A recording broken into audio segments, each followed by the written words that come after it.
Hello and welcome to episode 218 of the Ego Chall Podcast. My name is Preston Byers, and as always, I'm joined by my co-host Justin Binkowski.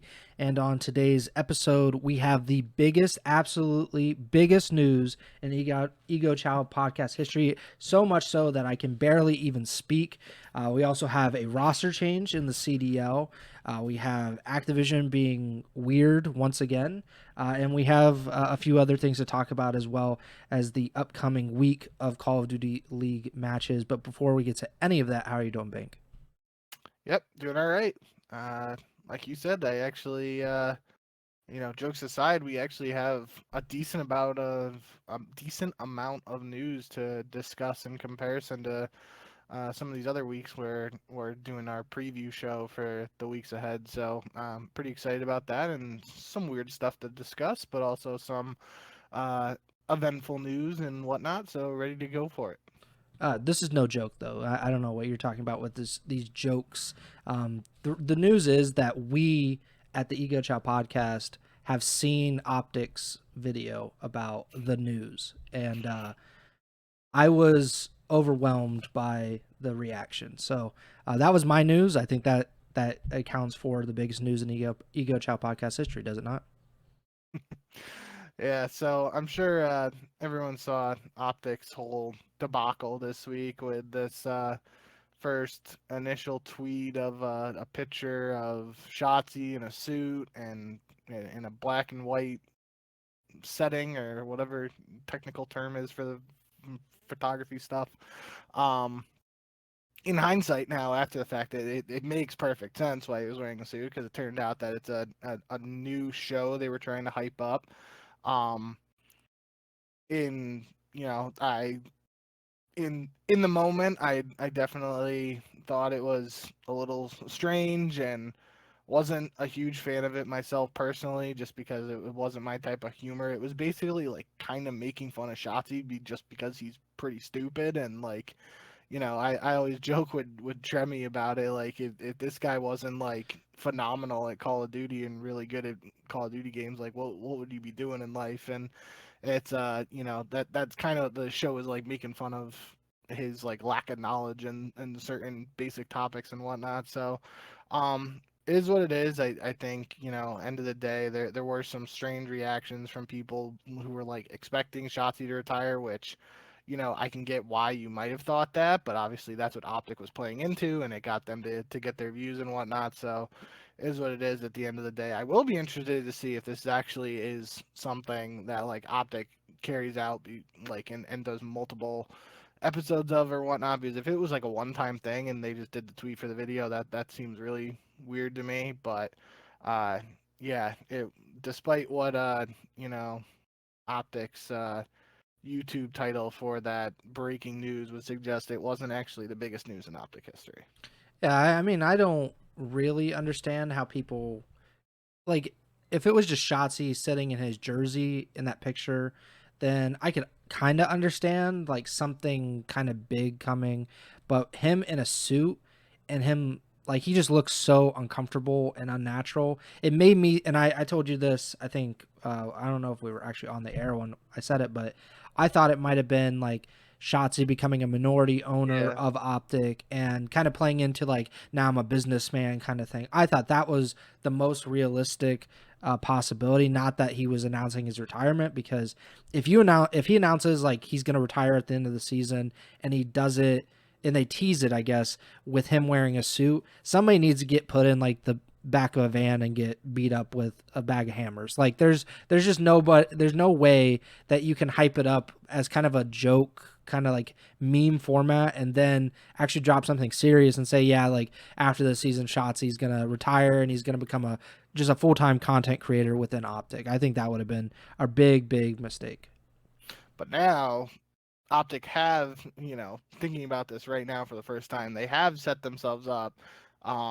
We've talked about this multiple times now, like how it feels like Shotzi and Dashi, especially after the whole Rambo versus Dashi saga, it feels like Dashi and Shotzi are both like Optic for life until one of them retires or decides to leave on their own. Like they're basically there for the long haul now. So whenever Shotzi does end up retiring, assuming it is with Optic, they can just like tweet that picture again, and everyone will be like, "Oh, it's not going to be anything serious. It's just going to be, a funny joking bit, and then it'll actually be the retirement video." That would be a kind of funny like 360 or full circle moment. Yeah, and I think it makes sense from their perspective. Is like, why would you leave Optic for really any reason, unless Optic just doesn't want to be in Call of Duty, or they don't have any plans to field a competitive team. And I would imagine if you have Shotzi and Dashi on your team, then you're trying to field a competitive team. So, and then on top of that, Optic's the most popular and like most widely seen team. So I don't think that there's even like a real traditional sports equivalent, at least in America, because your beloved New York Yankees, like they don't have like a stranglehold on Major League Baseball like the same way, or the Dodgers even like coming off of back-to-back championships. It's not like that's like the only team that really matters Yeah. in MLB, and there's no equivalent like in the NFL or NBA, like even the Lakers or Knicks. Like it just doesn't have that. Maybe there is in soccer, but I feel like it's just too spread out. But like in Call of Duty, it's Optic, and then a ton of space, and then you get to phase lat and the like. So yeah, I don't know whether this is going to be a long-term thing. I won't be watching, so I don't really give a shit one way or the other. But I wish all the best to Shotzi and Dautush. I've seen his name on Twitter, but I actually don't Yeah. know how to actually say it. But yeah, that was the biggest news in Ego Chall podcast history. I have fucked that line up 3 straight times. That is so annoying. I'm just gonna move on. The actual probably biggest news of the week in terms of the CDL though was that Capsidal has rejoined the Call of Duty League. He has returned. He is joining the Vancouver Surge in place of Abe. That was actually first leaked by the Bush again, which I actually love. That it is a running bit that they're just anytime that they get poached, they just like, all right, we're leaking your roster change right now, so get ready. Yeah, so Bush put out a tweet, just kind of like congratulating. I'm having a really bad. This has been we're 9 minutes into the live stream, probably 7 into the actual show, and I have fumbled over my words like half a dozen times. We're on for a great show. But yeah, Cap going to Vancouver. Bush leaked it. Vancouver, I believe, confirmed all of the news, which, I mean, once, Um, if they they haven't, confirmed Abe leaving. I will forgo this opportunity to rant about Call of Duty League teams and their Twitter accounts. I will forgo this opportunity, but it is all but confirmed by Vancouver. Everybody is saying that he's going to be there. I would imagine even if Cap was streaming, it would be streaming with the Vancouver guys. Like it's very obvious that Capsidal has made his return to the CDL, and he'll officially make his return this weekend with Vancouver. We hadn't actually gotten a leak of this or anything. I know you'd been saying, last week when Spart was when he went to Boston, how Bush was probably very happy that Capsidal in particular had not been poached. And then a week later, this happens. He goes to the Surge. So, what do you think about this move with Cap coming in and Abe going out? Yeah, so just looking at the Surge's Twitter account, they tweeted 21 hours ago that they confirmed the departure of Abe, and the tweet before that is retweeting the Bush's tweet announcing Capital of Surge, and they just did "I call Cap" with the hat emoji. So it is not official from Vancouver, but as you said, I do think it is very funny that like the Bush is just like announcing these moves and seemingly not even like, I mean, if they are talking about it with these other teams, they just clearly don't care or whatever. Like it's like there's no coordinated effort to get the announcement on the No. same page or anything, and I think that's to the Bush's benefit in terms of if these other teams like Vancouver clearly is in no rush to announce it, like Bush is going to do it immediately, get that social media juice and whatnot, and I think that's good for them. I do, while we're on the Bush, I think I am slightly worried. Um, about this move in terms of what it could mean for the Bush's success for the rest of this year. Not, I think Abe has just had a really tough time in the CDL this year. Could be a result of the team he was on in the CDL, and multiple other factors, obviously. But just based on his statistical performance, I've seen a ton of people tweeting like he had like the 53rd or the 54th worst KD in the CDL this year, which notably the CDL only has 48 starters. So when you're getting into the 50s, you're getting into the territory of people who played and were released already or have only recently joined and struggled themselves in a small sample size. So for somebody to have that statistical presence after being a starter for the full season up to this point, that is sort of worrying. But at the same time, we did see Abe's potential at the end of last season at EWC. So I do think, maybe like a fresh start could be good for him. But in terms of the Bush specifically, I think Capsidal and Spart were by far the best two players on that team, and now both of them are gone. I know, obviously, I've been a big proponent of Gig Awake in the past, so I'm happy Awakening is there, but um, I'm just not sure what this means for the Bush's success, which the Bush have had a lot of success in challengers so far. So does a roster move like this, if the team doesn't continue to win, how does that impact the Bush and Barstool and that whole crew's thoughts on continuing to compete in Call of Duty and all that. So that's my big picture thought for the Bush is what these moves mean for potential, uh, you know, the Bush potentially continuing in Call of Duty beyond this season and whatnot. So definitely slightly worried about that if these like new pickups don't continue to see the success that the first iterations of the Bush roster have. But in terms of Capsidal and the Vancouver Surge, super happy for Cap.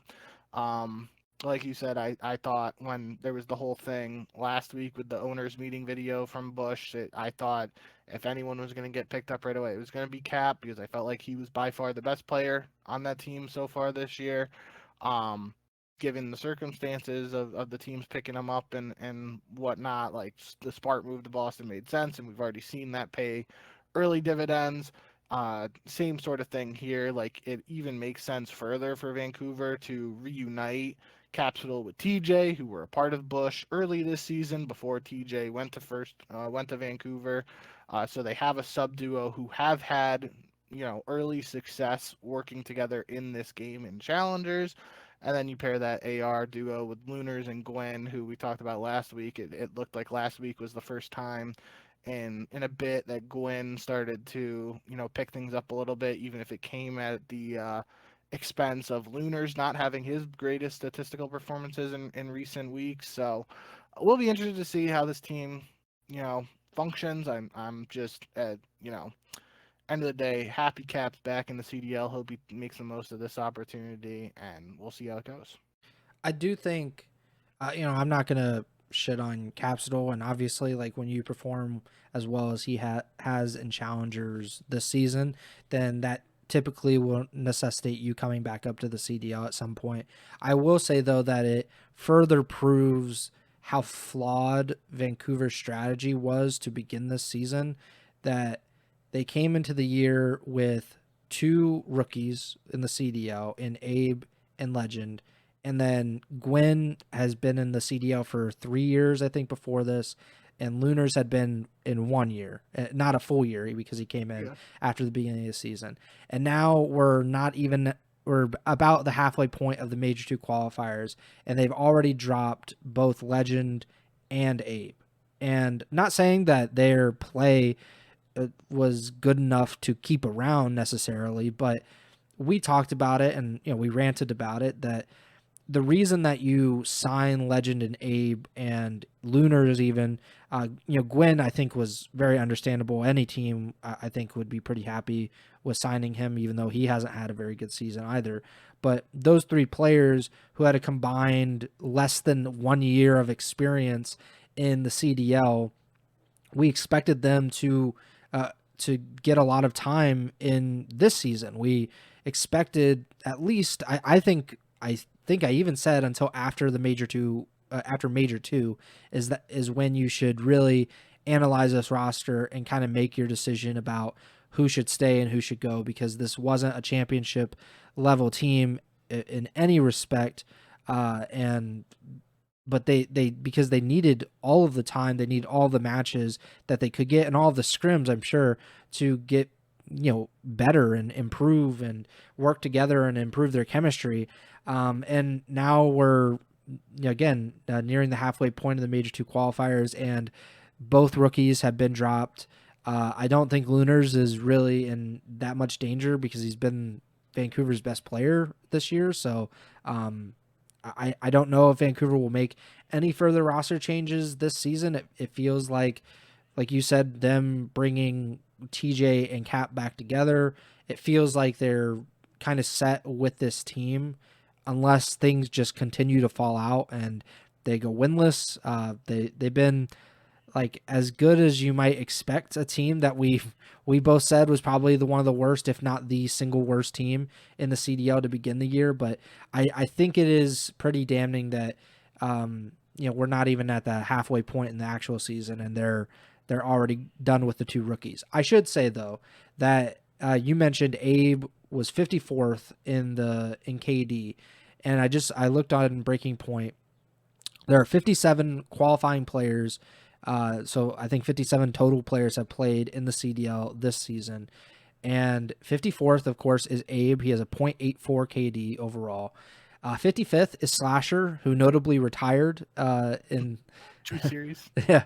Okus, who has played 4 matches, I think, maybe. But this is obviously his first stint in the CDL, so he has very limited experience. And then 57th and last is Legend, who was, of course, Abe's teammate. He had a .72. He got dropped. He had never played competitive COD before, or at least like major competitive COD before he got picked up by Vancouver. So, I'm not defending Abe and Legend's play necessarily, but I do think it is pretty interesting that things went so poorly and they constructed this roster so badly to start the year that we're in this position to begin with. So, yeah.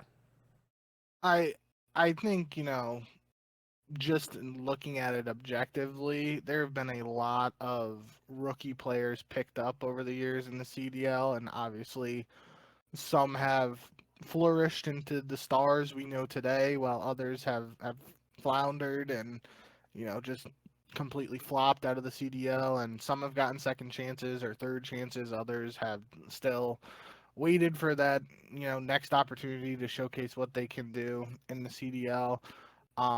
But just again, objectively, regardless of what you think of the roster construction of and who else Vancouver paired with these rookies, the fact that Vancouver had 2 rookies heading into this season, and they are 2 of the 4 worst KDs so far in 2026. That's like, it's actually impressive, and actually like, somewhat unlucky. Like, just based on the success rate of, you know, rookies in the CDL, you would think at least one of them wouldn't be that low statistically. And again, we always say stats aren't everything at the end of the day. Clearly, we've talked about Legend enough at this point that, there was more going on beyond just, the statistical performances and his lack of game knowledge, and even whether he was set up to fail and everything. We've beaten that. That's beating the dead horse at that point. But it's just it's pretty unlucky if you think about it, that you go into a season and you're like, hey, we're gonna give 2 rookies a shot, and then both of them just like absolutely aren't able to cut it in this particular game in this season. Like that's super unfortunate for Vancouver. Obviously, it's not the same kind of situation because Vancouver had the offseason to put together their roster, but it should be noted that C9 New York's current roster, 3 of those players are in the bottom 10 of KD as well. Nedra, Hyde and Ocus are all in the bottom 10. Hyde and Ocus are in the bottom 6. So, yeah, I think it is unlucky, but I still think that if you're going to make that roster, if you're going to put that roster together, and we both agreed like that team was not good. The fact that Gwyn had triple the amount of experience in the CDL than anybody else on that team was like, okay, like that's kind of crazy to really do. And then just for it to kind of fall apart immediately was, obviously just bad planning. But back to your point about the Bush and kind of where they go from here. This is like one of the biggest problems with challengers in general is that there is no like kind of there might be a buyout on some of these challengers teams and all that, and they might get some money for a player getting picked up by a CDL team, but like it's not enough to even if they got something for Cap, which I don't know if they did. They should have, because they got something. I think they got like 2,000 for TJ from Vancouver, Okay. and they made a video about it, how like Vancouver didn't want to give like anything close to that, and then the one guy, who's basically like Dave Portnoy's assistant, it was like, the other guys were like, yeah, like a little wishy-washy. And he was like, no, we have a contract. This is what it says. They have to pay us the number in that contract. I'm pretty sure it was 2,000. I might have been off on it. And then they did something like at Major One. They actually went after like TJ got eliminated. They went out to dinner and they used his buyout money for the dinner, I believe. Yeah. So like even 2000 is basically nothing. Granted, that's like a tenth of the C9's roster salary, so maybe it's not nothing. But um, either way, like it is very little in return for like they're trying to win challengers champs. They're trying to win these challenger cups and the elite and the opens and all that. And granted, those aren't like big money events compared to what the CDL play for, especially at the end of the season.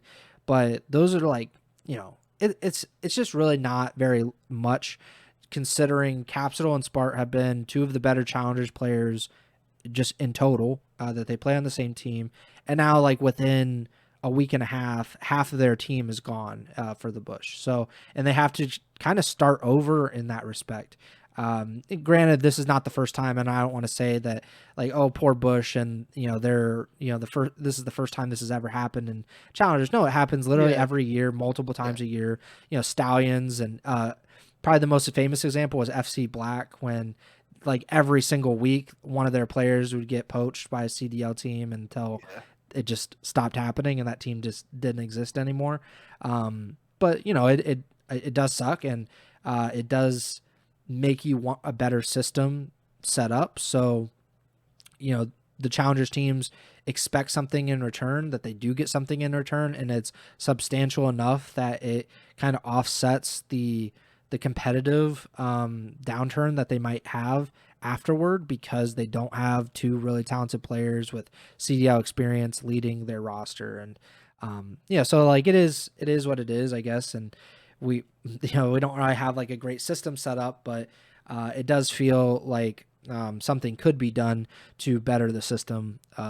So something like when this happens and Bush loses half their roster, that they are better compensated, and it feels like challengers teams and organizations that are funding these rosters, that they can feel like they're not kind of getting shafted in these deals, and that they don't feel like they have to leave the scene because they can't compete or they're losing money just funding these rosters. But yeah.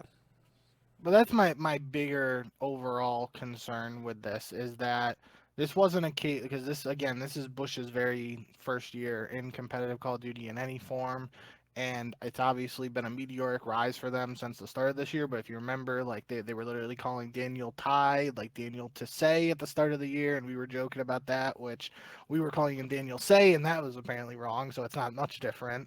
But then there was like the first event of the year, and they were like, like Jerry was tweeting at Daniel, like, why is there like a massive delay? And then you see Daniel give him a response, and it's like, okay, this is when like there's juice to this, and there's like some movement here that's getting attention, getting traction, getting the wheels turning, however you want to say it, and it is undeniable that they have had a large impact on just competitive Call of Duty in general this year.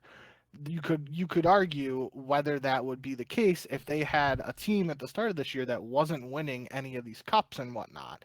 And now, if this team that after losing Cap and Spart isn't able to see that same success, what does it look like? Obviously, there will probably be like meltdown clips, like Jerry raging on Twitter and stuff, and that'll be funny and all good there. But like, how does it impact what the Bush want to do going forward, and how Barstool as a bigger whole looks at this? Because I do, I could be wrong here, but I don't think any of the players are actually salaried for Bush or even like temp. There might be like a little bit of money there, but I'm pretty sure like the whole like deal with them was like we're gonna do these watch parties and we're gonna like blow you up on social media sort of thing, and that sort of interaction. I could be off on that, and things could have changed since the start of the year. Um, but still, it's a weird spot in terms of I don't know what the expectation. Like obviously, Bush and Bush fans have gotten these expectations now that they're going to go into every Challengers event and be one of the top teams. But after these roster moves, I don't know how those expectations shift, or if the fans even will shift those expectations. And then, like, worst case scenario, let's just say this team gets like a top 16 or some like absolutely bombs out in an event.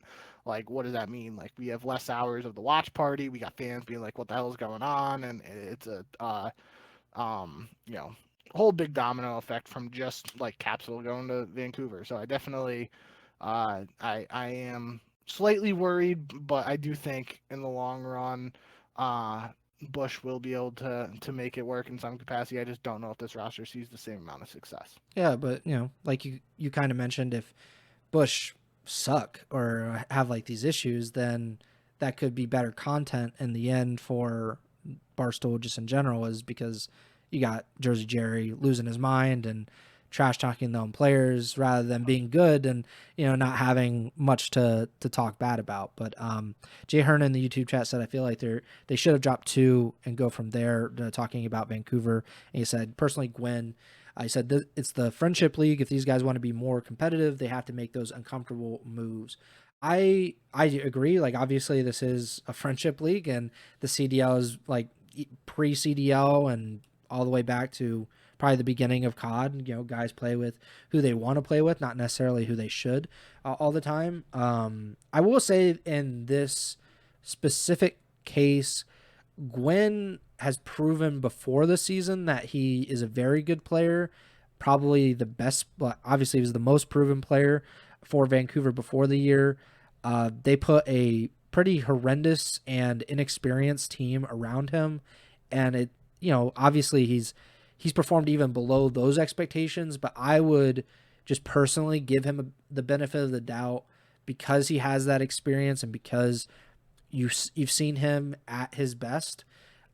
Whereas with like Lunars, this is probably the best that we've seen him, at least this season. Maybe not like this exact moment, but like he had a really rough rookie year, and he's looked better this year. So I think there's good to look at for Lunars. There's good to look at for Gwen in past years. We'll see what happens with Cap. TJ hasn't played like perfect or anything, and he hasn't been like a massive game changer for Vancouver.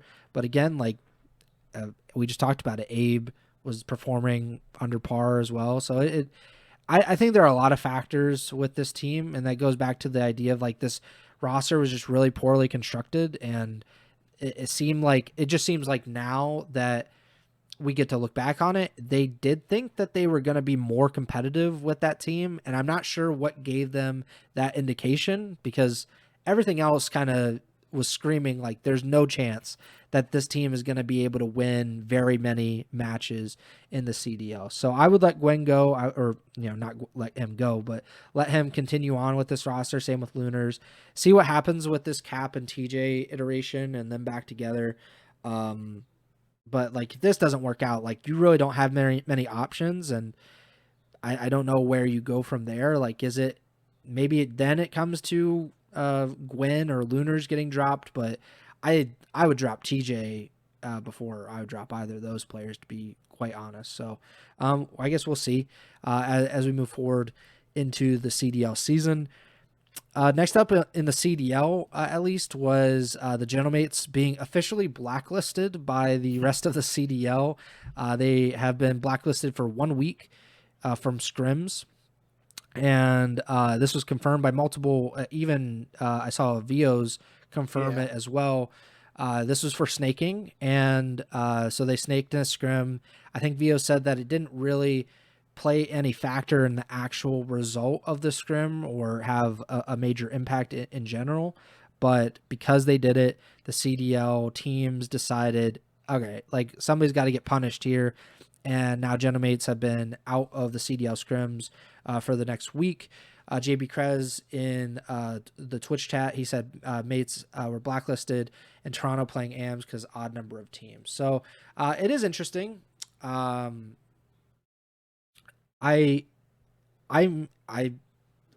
cool, I guess. I don't know. Like, this is a weird situation. Obviously, we've talked about snaking probably almost 100 times on this show now, because we've said it before. Like, it's all fine and good to GA it, but as long as it is able to be done in real matches, it will continue to be done in real matches, because when shit is on the line and it matters, guys will resort to snaking.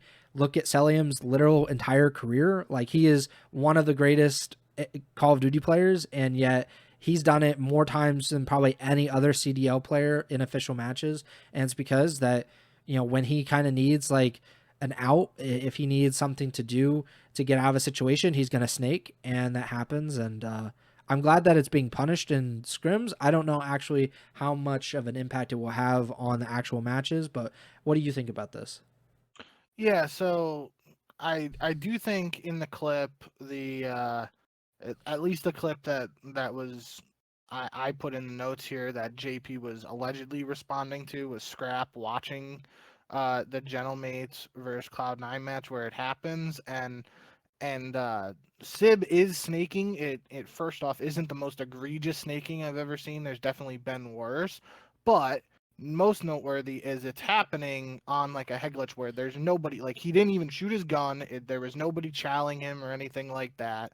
So I do think that was a little interesting that was the punishment, and you could even say like if the CDL like footage wasn't, or the camera wasn't even on Sib, like, you would argue nobody would even have known that it happened just because he didn't like shoot his gun or get in a gunfight or anything. Yeah. Um, in terms of Gentlemates, I am slightly concerned how the blacklist will impact them, because this is coming at a time after they had a pretty rough week Yep. last week. So not being able to practice after arguably one of the biggest upsets in CDL history and another loss to Toronto, how like will that be tilting enough to compound into more losses for Gentlemates? That's what I'll be interested to see, how this impacts them and their preparation for their matches upcoming this week. But the other thing that went a little under the radar here, you mentioned with VOs tweeting about it, was that um, he said this was a case for Falcons and Surge earlier this season, and could just be me being out of the loop, but I feel like I didn't hear about it happening either time for them, for either Falcons or Surge. And I maybe it happened like so early in the year that I've already forgotten about it and just blocked it out. I don't really know. But I feel like in previous years, that's something we would have 1000% seen and heard on the timeline, and especially, Falcons, like, you feel like Pred or Cell would have had some comment about it. And, maybe for Vancouver, it flew under the radar because they were struggling and didn't really matter. But yeah, I thought that was a little interesting tidbit there, that, this has happened multiple times already this season. This is the first we're hearing about it because it is Gentlemates and they won Major 1. So, um, yeah, I think, we've talked about trying to police snaking and whatnot for years. Still seemingly no great answer to it, but if they are being consistent with this being the punishment for now, that's at least a sign and a step in the right direction. But overall, just the fact Gentlemates will not be getting any pro scrims this week after struggling last week in their matches has me interested to see how they'll perform this weekend. Yeah, I think it's a good thing that there is some kind of punishment and that that it isn't selective, because this would be a time in, like, you could imagine there being some like, well, it didn't actually matter, like this wasn't game breaking by any means, so like let's let it slide, let's give them a warning or whatever. But this is basically, they're saying like, I think they're kind of proving a point, like, hey, like this is not going to be accepted in any respect, in any case, no matter what impact or effect it actually has on a match. So here you go. Here's a week ban. If, I guess, to your point, if Gentlemate struggles this week, let's say they go 1-1, God forbid they go 0-2 because they do not have a good second match, or I guess a good second team to play their match against. But if they go 0-2, does that lead more teams to be like, oh shit, let's really make sure we're not snaking, because we just saw how bad it got for Gentlemates when they had a poor week and then they didn't have anybody to scrim and then they have another bad week. Does it scare teams into basically complying in the future? Again, I still think if it's a game 5 round 11, especially in a big tournament or something, I think people would do it because it's worth the risk in that respect. But I do think it could have an impact. I just don't know if it will, but I guess Gentlemates is a good test subject for that. And it's a bad time for this to come around, like you mentioned, to go 0-2, to have one of the worst losses in history, and then not be able to scrim any of the 11 CDL teams is pretty bad. But I guess we'll see this week what actually happens. Only other news before we actually get into the matches is probably the weirdest news of them all. Ghost of Hope, who we've talked about before, he's leaked some things or reported some things about, I guess many things about Call of Duty in general over the years, and we've talked about some of those things. He basically said that he was sent a cease and desist letter by Activision, and he's complying with it. This was seems like a very broad cease and desist, but I'll just read what he said on Twitter last night. He said, Activision has legally demanded that I stop leaking and disseminating confidential information related to Call of Duty / Activision, and I am complying with their demands. Still going to stick around and chat about official Call of Duty info and anything not related to leaks / confidential information. Cheers for these past few years. So I don't think Ghost of Hope considers himself a journalist by chance. I think he's more like informal and just kind of leaks things that he hears about. But I would really like to see the cease and desist letter that he got sent and what specifically that they were threatening legal action with, because a lot of this stuff, like, one, if he's not under an NDA, he's not breaking any law. He's not doing anything improper. They can think that it's cheap or whatever, but it really doesn't matter what they think in these circumstances. And I wonder what specifically he leaked that I know he's had his fair share of beefs with Call of Duty, but I wonder if there was something specific that they got really mad about to actually send this letter, because this is just a very weird reaction. Not saying that big multi-billion-dollar corporations don't try to, flex their muscles and use like their legal resources to shout down like leakers or journalists or whoever that they don't want to be spreading information about them. But this is a really very bizarre reaction from Activision. What was your kind of take on this? Yeah, I mean, first and foremost, we don't know the manner in which Ghost of Hope obtains his information and stuff. Yeah, that's true.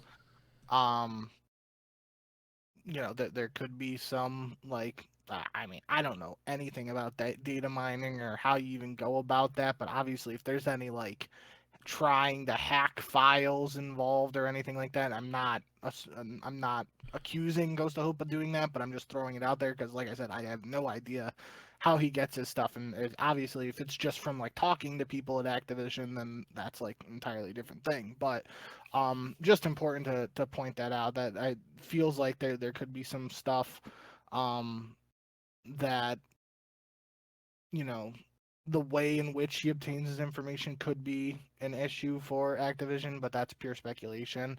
Yeah. Um, honestly, the biggest takeaway from me is it feels like this is like the ultimate like seal of approval for Ghost of Hope, in the sense of like Activision, by doing this, is basically being like, yeah, this guy is basically everything he said is right, and we want to stop him from leaking stuff that's actually right, especially when a lot of the stuff he has leaked has led to negative reactions to a lot of like what's upcoming in Call of Duty and potential next games, and you know um like the themes and the plans for those games and whatnot. A lot of that stuff he's leaked has been like, oh, they're gonna do a copy of this previous game, or they're gonna do this that was in a previous title, and people then a lot of people rage, and it gets views, and when that gets loud enough, it's obviously gotten to the point where Call of Duty's just like, yeah, we don't want to deal with this anymore. So I would be interested to hear exactly what is the, because I feel like people get sent cease and desists all the time, and they're just like, okay, like they crumple it up and throw it out, and they don't care, and they go about their day. I even saw some people like tweeting online. I forget what it was, but they were basically using like synonyms for ghost and hope, and it was like, I can't wait to see the leaks from the Phantom of Optimism or something like that. Or it's like this guy could just change his name, make a new account, and like leak from that. But obviously those were jokes. I don't know. I think my biggest takeaway from this was that this is a seal of approval for what Ghost of Hope has leaked, and it's going to look even worse for Call of Duty if the stuff that he's leaked most recently ends up turning out to be true. That's going to be a massive PR shitstorm. And the other segment of this that was super weird was just the Call of Duty official Twitter account like acknowledging it and replying to um a tweet from T Dog Smitty, uh and it I I don't know, that was just a super weird tweet to see from the quote unquote official Call of Duty Twitter account. It's almost got 1 million views now. Yeah, so yeah, I don't know. This is just really odd. They've done this a few times now, like somewhat recently, where they come out publicly and talk about these leaks and like try to refute them, even though they're not refuting them because, like, I mean, the big one was that didn't he say that Sledgehammer was going to develop the next COD game, and then that they're not allowed to do back-to-back MW games or Black Ops games? Wasn't that what they refuted, or what they came out and denied most recently? I don't Or remember if the Sledgehammer part was it, but I mean, it was reported by someone that from going forward, they're not going to do like consecutive Modern Warfares or consecutive Black Ops anymore. I don't remember if that was specifically Ghost of Hope or not, but it probably was it. yeah, but either way, he had leaked something quite big in the most recent past, and he had been tweeting even as of March 2nd about like how Activision was pretty stupid.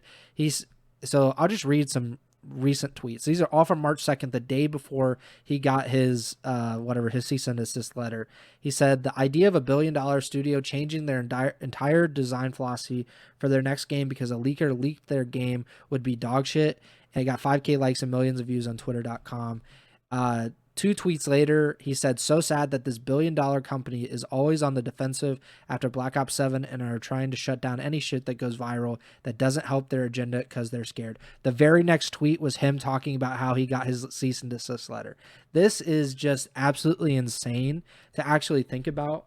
Again, like you said, if he was getting his information improperly, if he had access to, like he basically was inside their Slack or whatever it is that they use to talk about, and like he obtained that information in an improper way, then sure, you can understand it. I don't like. I understand if he is just like, he got the cease and desist letter, and even if he did nothing wrong, he's just like, I don't want to deal with this shit. Like, this isn't worth the stress that it might come with. I can understand that, but I do want him to speak publicly just to clarify exactly what they're asking of him and like how he got his information. And so we understand the full scope of this, because like, this is really just them trying to silence one of the more well-known critics and leakers in their community. And at a time when Call of Duty is not doing so hot, like we just saw with Black Ops 7, that the sales were not great by their standards, even if the reception was all right, their overall reception of the series over the past 5 years, for example, has not been great. I was just being charitable with the 5 years. It's been much, much longer than that. But I think it's very interesting. We're also in a new era with Activision, because it is now owned by Microsoft, and previously it was an independent company who had this really strong relationship with Sony and PlayStation. So there are, I guess, some changing tides in Activision, and I wonder how much of the takeover by Microsoft has led them to kind of change their philosophy about reacting to these things. Because like you said, they put out that tweet in reply, said, even when leaks are wrong, they still hurt the people building the game and mess with player expectations. Shut the fuck up. Oh my God, you're so annoying. Like, make a good game once every 5 years and you can start talking. Like, dude, you've put out Black Ops games every 3 years for the last like 15. Like, get over yourself, man. Like, you don't, this company is just so ridiculous. I'm not saying you should harass developers. I'm not saying that you should leak personal information about these people or whatever. I'm not saying any of that, but they deserve criticism. They've earned that criticism. That, like, if he's not doing anything wrong by leaking these things in the way that he obtained the information, again, like leaking, people always look down on it. People look down on reporting and all that. As two journalists, people with like journalism majors, we're not going to like be saying that, journalism is bad here on this show. Like, this is not going to happen. But like, again, like if he obtained the information in a really dirty way, which we don't know, then like, this is ridiculous. This is basically him, the company, saying that they got butthurt by things that he was saying and or that he was correctly leaking, and that makes them look bad, not him. So, and it's not like I don't even think I follow GhostOfHope. I don't really like look. I'm not like. There's no tabs open just when he tweets to make sure like I'm up to date. But like I think that this is a broader problem in like corporate society, that they get really mad about these things. I mean, you go back and you look at Optic when they make roster changes or whatever, and the reporters who report those roster changes get shit on by their fans because they're like, how dare you take this away from us? And it's like, dude, that's not their job. Their job is not to be PR. And again, they can do that. I think they can hold on to that information. I think very notably, like some journalists did not report about Octane retiring when he retired or before he retired, because they didn't want to like ruin that announcement. And I can understand that. That is up to the journalists whether they want to make that decision or not.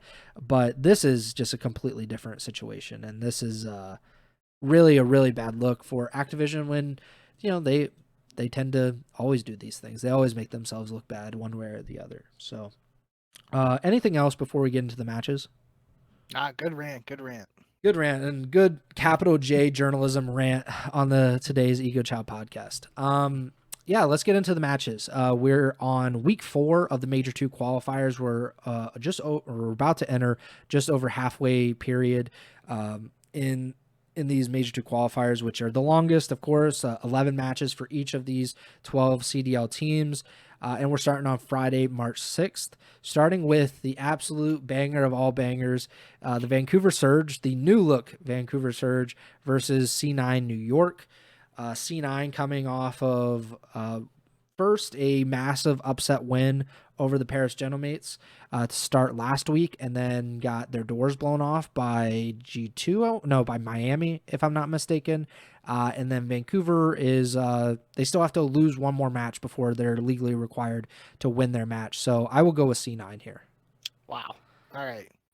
So there are several matches this week I wasn't confident in picking before you gave your pick, and so I'm gonna kind of gauge my picks based on that. But consequently or ironically, it's two of the C9 matches are up there, and it's just I guess that the Gentlemates match has me thinking, and we talked about it last episode in the sense of the search and destroy for a new team is they should, in theory, Cloud9 should have an edge in search and destroy, at least against Vancouver here, who is gonna have limited practice with Capsidal.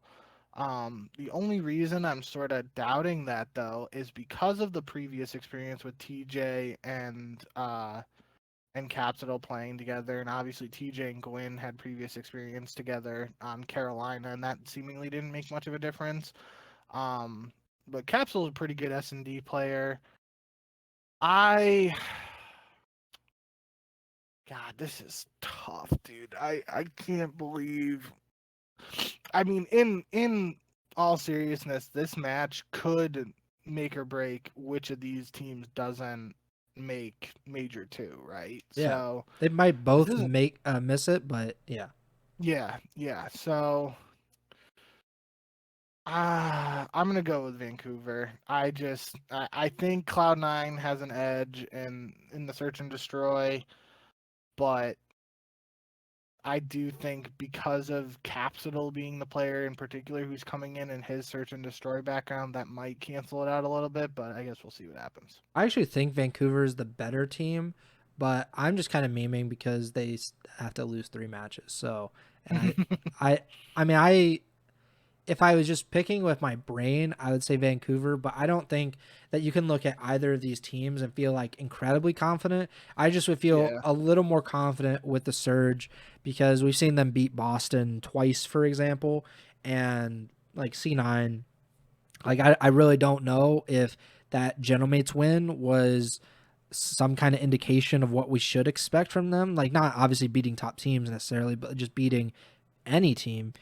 I don't know if that's the case. I think that might have just been a confluence of factors of like C9 plays like pretty well for them.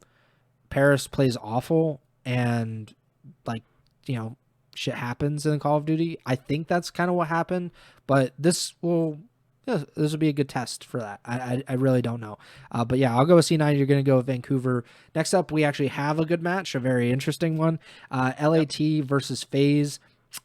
FaZe coming in on a losing streak. Of course, we talked about it. It was only the third time in their history that FaZe had lost 3 or more matches, and it could be 4 matches here. I will go with FaZe. I think this is an interesting. This is like we talked about it a little bit last week, but if FaZe they have a horrible, really hard week this week, if they lose both these matches, a roster change does seem a lot more likely than it did even a week ago. So I'll go with FaZe, but certainly could see LAT win here. Yeah, I'm gonna go with LAT. I can't pick FaZe right now just based on what we've seen from them. I do think there is a chance that the performance from last week lit a fire under their ass, and they know who they're playing up against this week. You got Draza against Scrap, and Draza as the Optics CEO later in the week. So maybe this is Draza's big week to shine and show his potential again. We already had earlier this season where the roster change stuff was started to being talked about during the holiday break. Then Draza comes back and is dropping like 1.3s and have nobody's talking about it anymore. So maybe that's all he needs to get the wheels turning again. And I am just really excited to see this match. I think another good test for Neum and Neum in this roster and how they can operate against a top team. Um, but I'll go with LAT. Yeah, I think these teams are 1-1 in their first two matches. They played. Pretty sure this was their first match for FaZe this season, and they lost that match. And then they played at Major One. It was a 3-0 win for FaZe. That was in the losers bracket. So yeah, I don't know. Like it's again, like if FaZe loses this one, I think a 1-1 week is going to be a real struggle for FaZe just because of the teams that they play. But if LAT wins, this is definitely the biggest win that they've had since Neum came into the roster. Finishing up on Friday, Miami versus G2. I would go with Minnesota here. Miami has looked. G2 has not been the most consistent team by any means, but G2 has looked a little more consistent than Miami, who they upset FaZe a few weeks ago, but we talked about it on the last show. Who knows what that win actually meant, considering the way that FaZe looked last week. G2 has also beaten FaZe quite a few times, and they went 1-0 last week, so this would be kind of continuing a good string of matches for them, so I'll go with Minnesota. Yeah, give me G2 here. I just think the Miami had a good win against Cloud9, but that's to be expected unless you're gentlemates for whatever reason. So I just think G2 have done it a little more against better competition right now, and I'll go with G2. Then we go to Saturday, March 7th, another G2 match, G2 Minnesota versus the Paris gentlemates. Again, Paris, like we said earlier, coming in off of no scrims against CDL teams because of the blacklisting. Also coming in off of back-to-back losses. I will go with Paris. Obviously they've looked way worse than G2 has recently, but Paris is defending major champions. I'm just going to chalk up last week as a bad week, something that's not going to be repeated this week. So I'll go with Paris. Yeah, very interesting match here. I'm going to go with G2. I do think the lack of scrims this week could have an impact on Gentlemate's preparation for this match. At the same time, I do, similar to what I was saying with Draza, like that could be the thing that lights a fire under Gentlemates again and gets them performing up to what we saw from them at Major 1. So this could be a bit of a trap match for G2, especially if they show any signs of weakness against Miami, or if they lose to Miami, then going into this match, it could be a tough showdown for them. But I'll take G2 to go 2-0 this week, which I did a lot last year with Minnesota, and it didn't work out for me. So expecting it to blow up in my face this week too. Yeah, G2 has been on a string of Game 5 wins as of recently. I think 2, but when you've only won 3 all season, that's a string. And also, I believe that these two teams played in the Major 1 qualifiers, and Gentlemates won 3-2, if I'm not mistaken. So I think that was another one of G2's close losses, because I think they did it with Optic a few times, and then Paris as well. So this is a really tough series when Gentlemates was winning. I think it might be even tougher when they're on a losing streak. So we'll see on Saturday. Next up is Optic versus FaZe. Yeah. I'm gonna go with Optic. FaZe, I might pick them against LAT, but LAT has not looked unstoppable by any means. Optic, on the other hand, has looked really good. Aside from that 2-week period to end the Major 1 qualifiers, they've been kind of lights out. So definitely go with Optic. Yeah, I gotta pick Optic. Like I said, I couldn't pick them couldn't pick FaZe against LAT. I can't pick them against Optic the way Optic's been playing. So I'm going with FaZe to go 0-2 this week, which every other week in these qualifiers I picked them to go 2-0, and they haven't. So maybe me picking them 0-2 will get them to go 2-0. Who knows? I don't know if you've ever picked FaZe to go 0-2 in any week, probably. Probably not. Next up, we have Toronto versus Falcons. So Toronto went 2-0 and 6-0 last week, and Falcons did not have their greatest week. I'm not convinced that Toronto is all the way back, but this would be a good step in the right direction, I would say.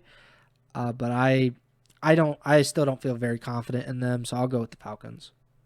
All right, I'll go with Falcons too.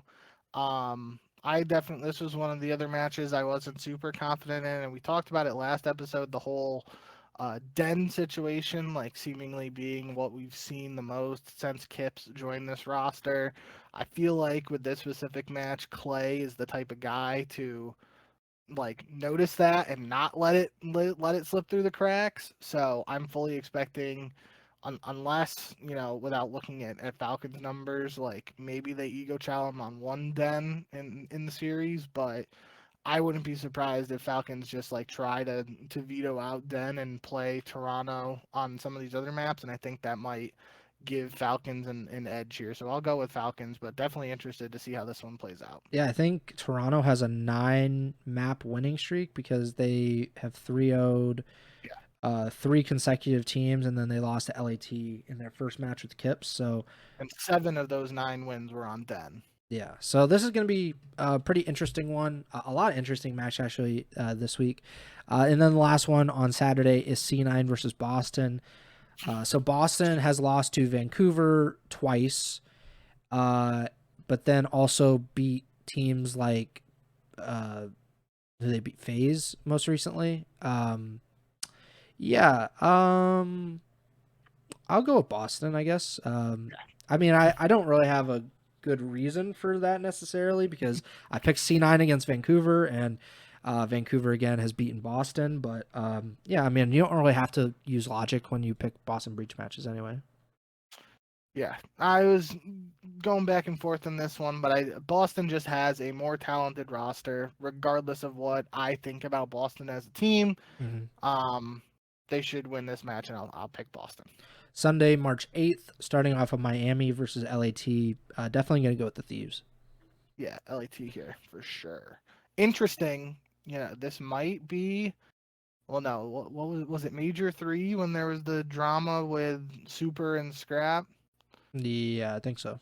Like the Scrap flipped him off and Super like hit it into his face or whatever. So I think they played after that last year, but regardless, this might be one of the first times we've seen that matchup, and obviously there was we learned after the fact that drama was more directed towards Envoy. Ironically, I don't think we mentioned this last episode. Like Super like saw like Envoy talking about challengers, like a lack of talent in challengers nowadays or something like that, and now Envoy just this past week lost a match to a full team of challengers when they lost to Cloud9, but yeah, regardless, I think LAT beats Miami. Toronto versus Boston. I mean, if I'm not picking Toronto in the first one, but like I definitely am picking them here. And if they go from 9 straight map wins to losing to Boston this week, then literally there's no way to correctly predict them for the rest of the season. Yeah, I'm going with Toronto too. Optic versus Carolina. Go Optic. Yep. And then finishing off with Vancouver Surge versus the Paris Gentlemates. So again, as the theory goes, Vancouver must lose 3 matches to earn 1 win. They enter this week with a 2-match losing streak. They play C9 in the first one. If I'm correct and C9 wins, then that will make 3 straight losses for Vancouver heading into their match against Paris, who just lost to C9 last week. I will say that Vancouver will not repeat it because the Capsidal stuff. No, I can't. I cannot, in good faith, pick Vancouver over Paris, regardless of how bad the Gentlemates have been. Yeah, I'll go with Gentlemates here, but again, I have the same mindset, especially if Vancouver comes out hot. Honeymoon phase against Cloud9 to kick off the week, and Gentlemates look flat after the lack of pro practice this week. This could be a bit of a trap game, and Preston's streak could continue in that sense, but I'll pick Gentlemates here regardless. I want to look up because TJ joined the team, and I know that they won. I think in that first week with him. Correct. But I don't know if it was the first match or the second match. I know they beat Boston. The first match? Maybe it wasn't actually, if you're saying it was the 3 streak. Because I'm trying to look it up. Well, no, I'm thinking of Carolina only played 2 matches before the break, so I think Vancouver might have played 3. I think Carolina was the only team that played 2 matches. Yeah, so Vancouver, I know they lost. So they lost their first 3 matches of the season, but I'm trying to look up. So they TJ joined on January 9th, and Yeah, it so was after their the holiday. first match after January 9th, if my phone will load quick enough, was January 10th, and they beat Boston. So maybe that is something we're overlooking in this, is that the first match with this new roster will be a win, and then they'll restart it and lose 3 straight matches after that. So really, the theory is to be tested again here this week. So we'll see. Pick 'em so far this season. You're 56-37. I am 60-33. Did you pick Carolina at all? They only have 1 match, so that no. I only got 1 match against Optic. All right, we'll circle back next week, see if you continue not pick Carolina. Yeah. So and Trimmer's though winless. I forgot to mention that part. Make sure to like, subscribe, follow the podcast feed wherever you're listening or watching on. We're on pretty much everything: Apple Podcasts, Spotify, Amazon Music, as well as YouTube. I think we're at like 285 subscribers or thereabout. Yep. So you could watch the live stream either on YouTube, and then you can also watch the VOD there, or you can watch the live stream on Twitch, twitch.tv/Ego Chall Podcast. Please follow and subscribe there. You can also follow and subscribe to Bink on Twitch, twitch.tv/jbink with 2Ks. Same Twitter, jbink with 2Ks, at Pres Byers, and the podcasters at Ego Chall Podcast. And we're targeting the show to be on Sunday, March 8th, or after the matches are done. So usually like 9 p.m. Eastern-ish.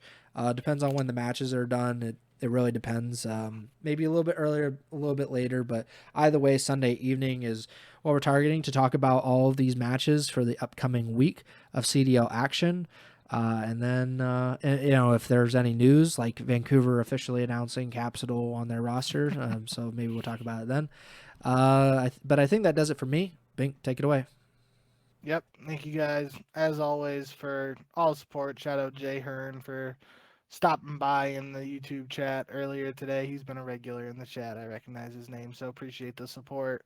And yeah, like you mentioned, I do think it's been a little strange, the Sunday episodes for us, because it's 4 matches on Sunday now. I keep thinking we're not going to be able to do the show until like 10 o'clock if there's like longer series, but there's just happened to been a lot of fast series on these Sundays so far that have let us go live a little earlier than maybe we would have if there were any delays or whatnot. So either way, we'll be live at some point on Sunday, hopefully after the matches end, and can't wait to talk about it all with you guys. Thank you for all the support, and hope you enjoyed today's show. I think we got a good weekend of matches ahead, and that should give us plenty to talk about on Sunday. And yeah, till then, thank you as always, and remember to send the chow.